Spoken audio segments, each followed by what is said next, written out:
আমাকে হচ্ছে তখন আতেল বলতো, অনেকে বলতো আমি পড়াশোনার বাইরে কিছু বুঝি না, আমার লাইফে অন্য কিছু নাই, এরকম অনেকেই বলতো। আমি শুনতাম, আমার কাছে মনে হতো ঠিক আছে, আমি পড়াশোনা করতে ভালো লাগে, আমি পড়াশোনা করি। ইভেন আমার এসএসসি পরীক্ষায় আমি যখন ঢাকা আসলাম, নরডেমে ভর্তি হলাম, তখন নরডেমে থাকতেও আমি মোটামুটি শুধু পড়াশোনা করতাম, আর কিছু করতাম না।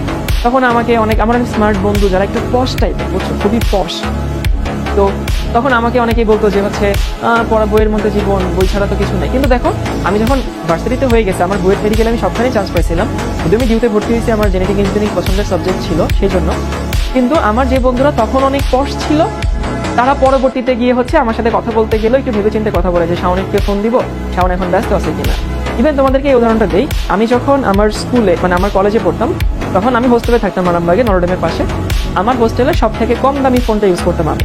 আমার একটা ফোন ছিল, সেই ফোনটা আমি কিনছিলাম 1700 টাকা দিয়ে। নোকিয়া ফোন, কোনো ক্যামেরাও ছিল না, কিচ্ছু ছিল না। তো আমি, যদিও এটা তোমাদের জন্য প্রযোজ্য না, কারণ তোমাদের অনলাইনে ক্লাস করা লাগবে, তখনকার কথা, তখন তো অনলাইনে কেউ ক্লাস করতো না। তো আমি একটা মানে জাস্ট ওই কতগুলো বাটন আছে চাপা যেত, ওরকম একটা ফোন ইউজ করতাম। তো আমাকে অনেকে বলতো, ভাই এই যুগে এসে 2015 সাল, তখন 2014 সাল, এই যুগে এসে স্মার্টফোন ইউজ করিস না, এটা কোনো কথা হইলো? তুই তো অনেক বেশি ব্যাকডেটেড, তোকে তো আরো আপডেটেড হইতে হবে। এই যুগে এসে তুই এই ফোন ইউজ করিস? আমাদের ফোনে গেম খেলা যায়, মুভি দেখা যায়, নাটক দেখা যায়, ফেসবুকিং করা যায়, ইউটিউবিং করা যায়, ইনস্টাগ্রাম আছে, সো নানান রকমের বস কথাবার্তা আমাকে বলতো। আমি কানে লাগাইতাম না, আমি আমার মতোই থাকতাম। বাট আমি এটা মানে গর্ব করার জন্য বলছি না, আমি কিন্তু এখন আইফোন চালাই আর কি, এবং আইফোন এটা 13 প্রো ম্যাক্স, মানে 14 আসার আগ দিয়ে আমি কিনছিলাম, এই জন্য 14 নেওয়া হয়নি, এবং এটার দাম প্রায় 1.5 লাখ টাকার মতো। তো আমি এটা বোঝাচ্ছি যে লাইফের প্রত্যেকটা স্টেজে তুমি একরকম থাকবা না, প্রত্যেকটা স্টেজে একরকমের কাজ করা যায় না। যখন করলে আউটপুট পাওয়া যায় তখন করতে হবে।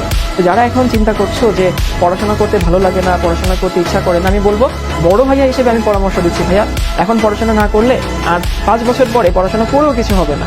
পড়াশোনাটা এখনই করতে হবে, এখনই পড়াশোনাটার সময়। এখন পড়াশোনা করলে সব থেকে বেশি আউটপুটটা পাওয়া যাবে। তো অন্যদিকে যেও না, বুঝছো?